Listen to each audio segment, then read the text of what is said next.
Phil, I want to start with you here in terms of getting the reaction. What was the response from the Democrats? We heard Marco Rubio certainly had an interesting take on things, but what about the Democratic establishment?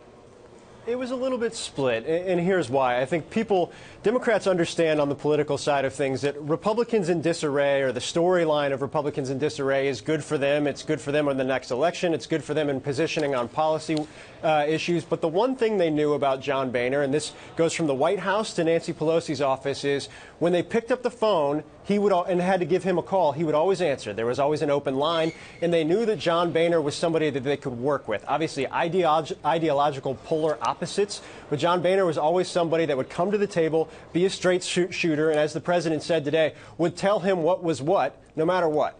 And so I think there's some concern amongst Democrats right now, Scarlet, is we don't know what's coming next, and we don't know necessarily what that means. Not necessarily for the short-term funding of the government. I think all the Republicans I've talked to today have said that that's pretty much a sure thing. There won't be a government shutdown. But just in November and December, you're going to have more funding fights, and you're also going to have a debt ceiling fight, and that's where Democrats are most concerned right now.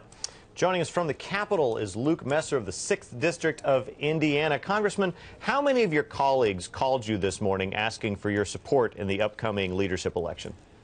Yeah, I mean, there's obviously several people that are taking a look at it. This is something we're going to have to do, and we're going to have to come together.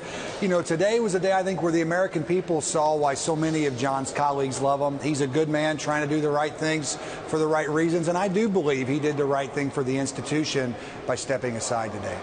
Congressman, the best way to describe John Boehner is he was really the leader of the Getting Things Accomplished caucus within the Republican Party. How strong is that caucus now?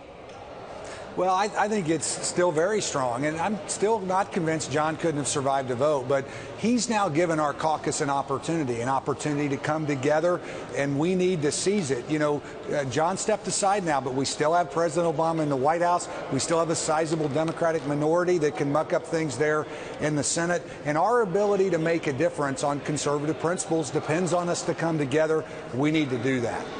Phil Mattingly, a lot of people say that Boehner's departure illustrates the extent to which moderate Republicans is an endangered species in Washington. For those who belong to the Getting It Done caucus that Brendan just described, will they be forced to perhaps move to the extreme right in order to get things done? You know, I don't know that there are a whole lot of quote-unquote moderate Republicans that are actually left in the House, just as there's not a lot of moderate Democrats that are left in the House either over the last couple of cycles. I do think what the congressman says, though, is kind of the key point here. What John Boehner's message was in his private meeting with lawmakers today, at least according to lawmakers and aides, was now is the time to reconcile our differences. Now is the time to actually come together. He's going to stick around for a month, serve as the bridge to the next leader, and try and give the House Republicans an opportunity to come together and figure out kind of a coherent path forward. And I think that's what he believes his kind of biggest lasting legacy piece of these last years, of this last year will be. And I think what's going to be most interesting, Scarlet, is not necessarily how the factions of the Republican Party break down, but how those 35 to 40 conservatives, the far right of the Republican Party that have given John Boehner so many problems over the last couple of years, will actually come into line with whoever the next leader is. I think that's the big question that's still out there. And I think if John Boehner has his way, everybody will be in line, heading in a straight line forward. But I still think that, you know, there's not a lot of certainty around that, no matter who the leader is. Congressman, this morning Marco Rubio was speaking to the Values Voters Summit when the news broke about John Boehner, and he got a standing ovation for the news. What does that say to you about the fractures in your party? Listen, we as a party have to do better. I mean, the bottom line is that many in our party are frustrated with what they've seen in Washington. The bottom line is the reasons for that are many.